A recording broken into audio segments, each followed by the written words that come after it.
I feel very good. How do you feel? Do you feel very good? Whoosh. Welcome back to Talk Show with Joe Rodriguez. I'm Mark Marin. Whew, what a week. We'll get right to our clickbait report. Clickbait report. The clickbait report is where I review this week's most click-worthy or worthless news articles. Are you ready for the bullshit? An influencer has accused a New York steakhouse of eating a cake he brought in.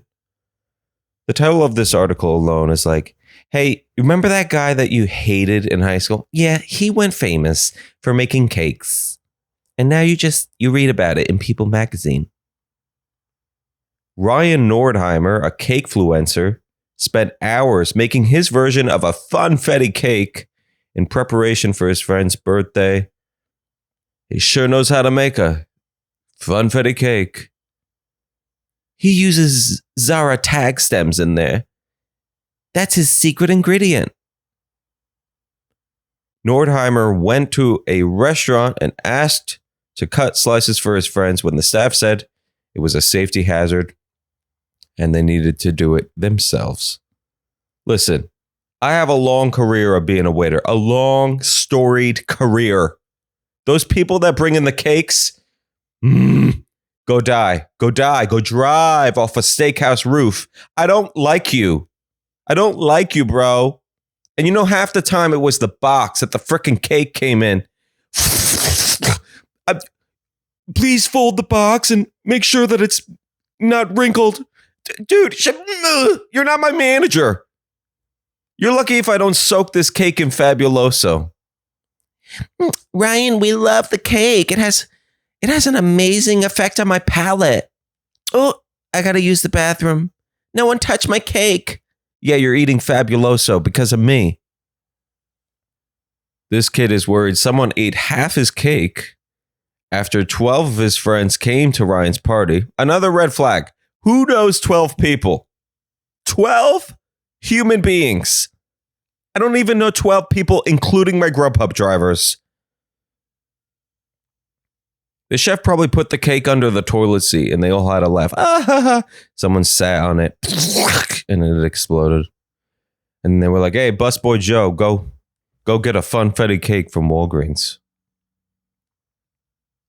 What's really sad is that this became a whole scandal on the internet because Ryan uploaded videos, and now the manager of the restaurant reviewed the surveillance footage from the kitchen, and it appears that there were only 2 slices of cake left after serving Ryan's party. Ryan wouldn't name the restaurant accused of eating half of his Zara cake, but the internet got involved and pretty much figured out that it had to be a restaurant called Quality Meats, a steakhouse in Midtown Manhattan. A spokesperson said, we have invited him back for a complimentary dinner.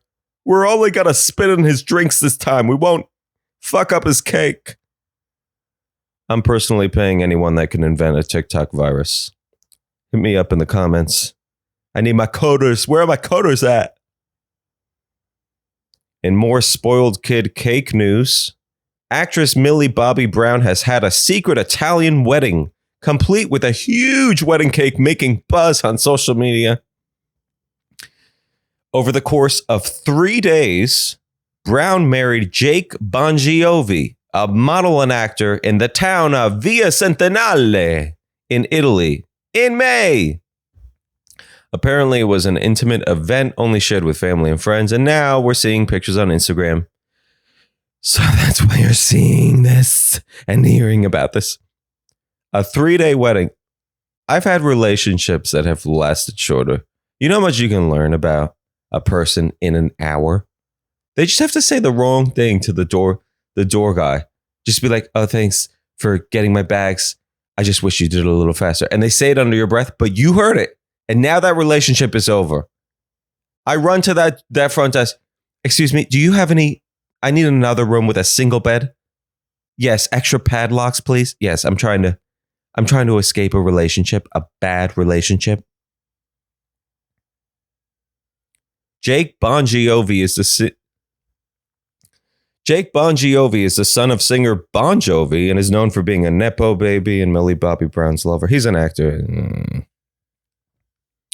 Wonder if Jake Bongiovi has a number, like 11 does? Or does Bobby Brown just call him Finn?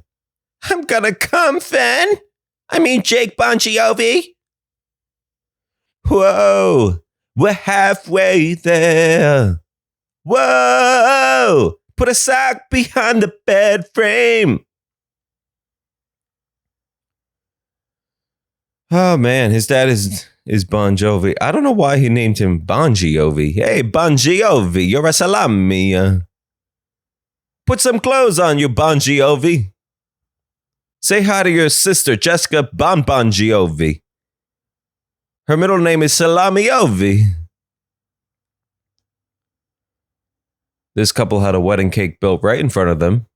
It's a type of cake called Mia Fogli, which is 3 layers of puffed pastry and cream. Wonder how many slices the staff stole. All right, time for some real stuff. A majority of corporate executives have had enough of remote work. In a report from The Atlantic, CEOs are preferring in-office work due to something called executive nostalgia. Oh, I love coming into that building with stale lighting, and I just love walking right past all the cubicles I parade past. And they say nervous things like, hey, Jessica, good morning, Jessica. We love your hair, Jessica. And I changed my name to Jesh, and it used to be Jess, but now it's Jesh. And I just love the all-fash. This is a problem of the white-collar world. If you're a worker in the service industry, I'm sorry, this does not apply to you, and I wish you could slice your cake over Zoom. A survey done by the accounting firm KPMG of 400 American CEOs showed that 79% of bosses want to end hybrid work. And they want their employees in the office full-time within the next 3 years. Personally, my desire to attend bartending school is stronger than ever. Studies from Fortune 500 show that in-person work promotes collaboration and productivity, while other reports show that humans can't be treated like zoo animals, and forced to pay $15 for a corporate-sponsored cafeteria lunch. Hey, did you add hair? I added hair to my lunch this week. Did you pay an upcharge? No, they did it for free. I love working here. This article hypothesizes that the conversation about in-person work comes down to executive revenge, and there's proof on both sides of the argument to really make it a draw. Workers and bosses should see it as a compromise. The only thing that I ask for at this point is, can my cubicle change, like the color? It is so yellow. It's jaundice. It's like seeing through a jaundice eyeball. It's terrible. I feel like it's giving me jaundice. And I have proof. Did you hear about this? A Wells Fargo employee died in her cubicle and was not found for 4 days. Denise Prudhomme, 60, was found dead in her Arizona office in August. Oh my God. Apparently this woman scanned into her office on a Friday at 7 a.m. and then was found deceased 4 days later. Denise sat on the 3rd floor of the building in an aisle of cubicles away from most people. I don't want to tell Denise about the pizza in the break room. You do it. She's so weird. She doesn't need to be on the 3rd floor. We're all up here because it has a better view of the parking lot tree. Anyone could see that we see the parking lot tree better. Why is she down there? That's like so weird that she does that. I'm just going to Slack her. Oh, we can't use Slack anymore? Microsoft Teams? Absolutely not. I guess she's never getting pizza. I hate Microsoft Teams. The Maricopa County Medical Examiner is still investigating the death, but it appears it was not foul play. Maybe this woman hung herself with an Ethernet cord. Thoughts and prayers for the Prudhomme family. I hope Wells Fargo buys you a house or something. All right. In lighter news, did you hear about this? A hack has come out to store your rotisserie chicken. Kelsey Nixon, An online creator and owner of something called the Recipe Club has gone viral for her rotisserie chicken shredding technique. She just loves the new Costco chicken bags because they make it so easy to shred your chicken in a matter of minutes. This woman says that she massages the chicken while it's in the bag and then uses tongs to remove the skin and bones. She's not eating the skin. I live for that skin. I have a 40-hour work week. Every email I get, another email, but at least I can eat chicken skin at the end of the week. This woman suggests you can shred the chicken meat up while it's still in the bag and store it in Tupperware or whatever you have around. You know, even a Taco Bell Nacho Supreme container will do. Just rinse it off. You threw it in the trash? No problem. We're going to refrigerate the chicken. Some commenters were quick to point out that Costco rotisserie chicken bags are not food safe and don't have any plastic identification code and could be bad for you. I'll tell you something. You can't reheat rotisserie chicken. Have you done it? It turns into meat gum. Hey, what you chewing? Some rotisserie chicken meat from Costco. Oh, is that from Five Gum? No, I said Costco. Oh, okay, cool. Have a good one, bro. All right, bye. I looked up the history of rotisserie chicken for you.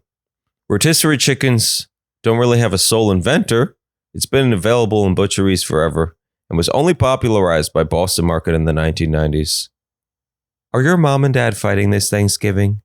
Boston Market has your back. Come on down to your nearest location, and our manager will pretend to be your dad. He'll even slide in slightly Republican comments. You can put a picture you drew in 3rd grade on our refrigerator. Boston Market. We can pretend to be your fucked up family. Grocery stores love rotisserie chickens and sell them at a lower price than regular chickens because they're considered a loss leader. Loss leaders are products meant to bring people into stores and buy more expensive side dishes and alcohol. Also, rotisserie chickens are usually close to expiring. Hey, boss, we got a dirty bird over here. He's like, it's fine. Just spin it in some butter and sell it in a bag. This economy's rough. Put it under a lamp, though. Put it under 5, like the hottest lamp that you can get. Yeah. From Costco, a nice hot lamp. He's like, it's frying the chicken in the bag. No, I don't care. Just, it needs to be liquefied. That chicken needs to be liquefied under that lamp. Have you ever ate rotisserie chicken and thought, wow, this is so moist? That is because they are usually brined and then cooked for 3 hours over low heat. They rotate under other chickens while they cook, so they spread their juices around, kind of like WeHo. I always thought these chickens were like taking butter baths while they were still alive. The chicken husband is like, hey, honey, I've had a long day. I've been standing in that farm next to the other chickens. I need a butter bath. Honey, would you kindly heat me up a butter bath? He's like, honey, and do me a solid. Sprinkle in some rosemary. I'm getting ready for death. I'm going to be harvested soon. She's like, are you serious? You're making so many demands. He's like, honey, you owe me one. I've been taking out the dead eggshells. You keep laying dead eggs, and I have to bring it out to the trash. Thank you, baby. I love you. Oh, here we go. Costco's rotisserie chickens are making people sick. I hate the algorithm. Apparently, a viral TikToker has claimed he felt ill twice because he bought a chicken in a bag for $5, and he is assuming that because the chicken sat in bacteria juices combined with chemical contaminants from the bag, he got sick and had to spend 3 hours on the toilet editing his TikTok video. He couldn't feel his legs afterward. It was terrible. Earlier this year, Costco announced it was changing the packaging of its popular cheap chickens. They used to sell them on a rigid plastic tray under a dome and have switched them over to bags. Hey, where'd you get your Birkin? I've never seen one so shimmering and shiny. Oh, it's not a Birkin. It's a Costco chicken bag. Oh, is that on Instagram right now? Is that like a popular theme? According to the FDA, they approved the bag, but concerns about chemical additives from plastic are valid. They said that all food packaging must be formulated in FDA compliance.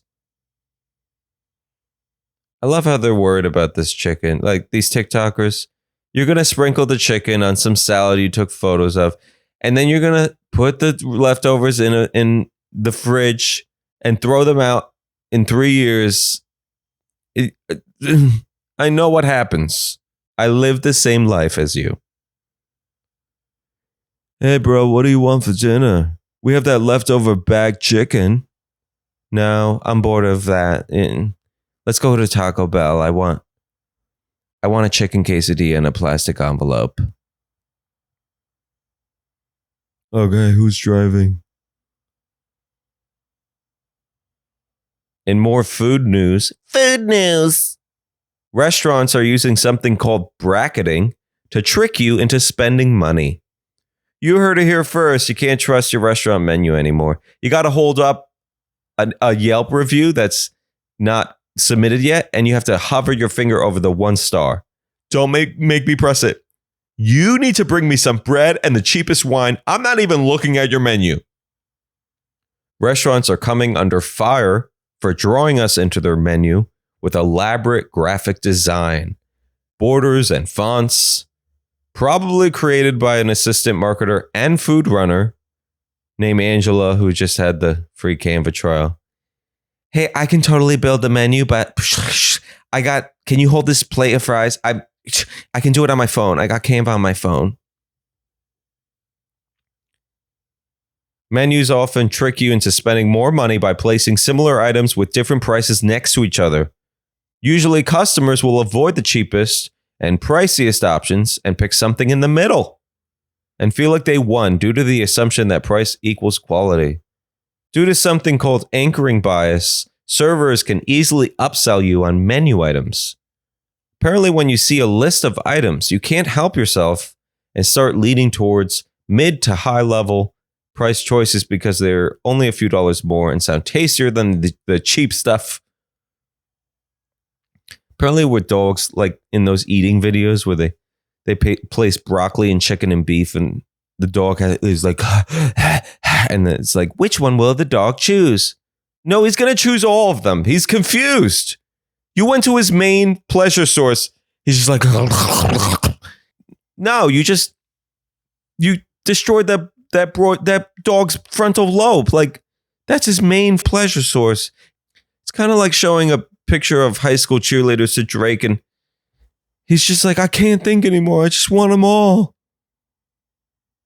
A study from the International Journal of Hospitality Management also showed that menus containing dollar signs scared people away. People like spending money at restaurants, but don't want to be reminded of it. Hey, Dad, I need $50. He's like, with or without the dollar sign? And you're like, with? And he's like, nope. Wrong. Sorry. Nope. Can't do. Nope. Get a job. More food news. Starbucks is in the news because of its fucked up fried chicken sandwich. In 2022, Starbucks introduced the chicken maple sandwich, which was supposed to be a sweet and savory answer to fried chicken hype. It was pulled from the menu in just 5 days after claims it made people sick. No word if they were using bag chicken. Apparently, the sandwich also sucked. It was dry and bland. Just like every food item at Starbucks. I'm also convinced that the executive chef at Starbucks likes eating paper or something. He's like, oh, have you ever had Dunder Mifflin cardstock? Ooh, hot off the press. Man, I can't even get out of the parking lot without eating the whole bag of paper. I think I'm going to apply to be the Starbucks executive chef. Starbucks baristas are now coming forward, saying that they are being instructed to sell the remaining stock of chicken maple sandwiches. The managers are like, get these babies out the door. You can just throw them on people's orders. They'll never know. People don't ask for receipts at Starbucks. All right, time for some good news. National Coffee Day is coming up, and Starbucks is introducing a new roast to celebrate. Hashtag not an ad, not a Starbucks ad. Clear your toilets. National Coffee Day is September 29th. I personally have a whole collection of iPhone games ready. I even bought a Squatty Potty. To celebrate the holiday, Starbucks is introducing something called Milano Duetto, 2 coffee blends engineered by master roasters in Milan and Seattle. Hey, Linda, great party. What does your husband do again? Oh, he's a coffee master. Oh, my husband's a barista too. That's so cool. Excuse me. I said coffee master. He is not a barista. He is a coffee master. He sprinkles coffee beans on the floor and he demands them to kiss his feet. And they do because he is the coffee master. There are 2 variations of this Milano Duetto, Starbucks Milano Sole and darker Starbucks Milano Luna. Don't test me on the pronunciation. Don't check me. Both come with bathroom codes, don't you worry. Food news. Did you hear about this? California is changing food expiration labeling in an attempt to cut down on food waste. This is actual news now. California Governor Gavin Newsom has signed Assembly Bill 660, which standardizes best if used by and use by dates on food labels. By 2026, companies will have to stop writing sell by on their products to eliminate consumer confusion at the grocery store. Oh man, I spent 5 hours at Trader Joe's today in the milk line. Oh, that's crazy. Why? I was in line and some lady she was confused and she just kept drinking all the milk. She said, I don't know what these things mean. I'm just going to drink them all because I don't want any milk to expire on my fridge. She was just on the floor going, now the oat milk. I mean, oak milkish beverage. We can't call it milk.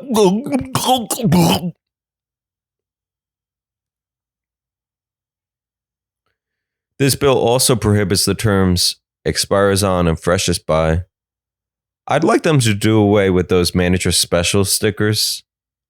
Hey, this meat is only a little brown, but the manager said it's special. And guess what? It just happens to be 50% off. By the way, Vons carries Imodium and toilet paper in aisle 4. Vons, we might make you sick, but we got your back. A staggering 40% of consumable food produced in the U.S. goes uneaten, and this new law hopes to help that. By the way, the Natural Resources Defense Council, says that food is often safe to consume well past its best by date, and you should rely on your senses. Apparently, our reaction to spoiled food is evolutionary.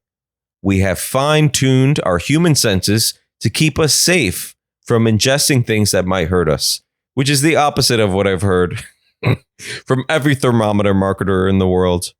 But hey, I'll keep looking at my milk and trying to see if I can tell it's bad with my eyes. Beep. Scanning milk. It looks 0.00% chunky. The milk must go down the garbage disposal. Hold your nose so you don't smell it. Beep. Staying right on the science theme, your water could soon be fluoride free. A U.S. federal judge has ordered the Environmental Protection Agency to determine if fluoride in water is hurting children's IQs. It's not TikTok. It's the water. My kid does the dances because of the water. Did you know that the water in America has been fluoridated since 1945? Amounts were reduced over the years, and now our tap water contains 0.7 milligrams per liter of water. The U.S. Centers for Disease Control and Prevention says that fluoride helps children's developing gums and teeth. This just kind of sounds like a dentist getting revenge. No one listens to me. No one uses Listerine. You know what I'm going to do? I'm going to become the head of the EPA. And I'm going to put fluoride in water forever. Over 200 million Americans drink fluoridated water, a practice which has been discontinued in most European countries.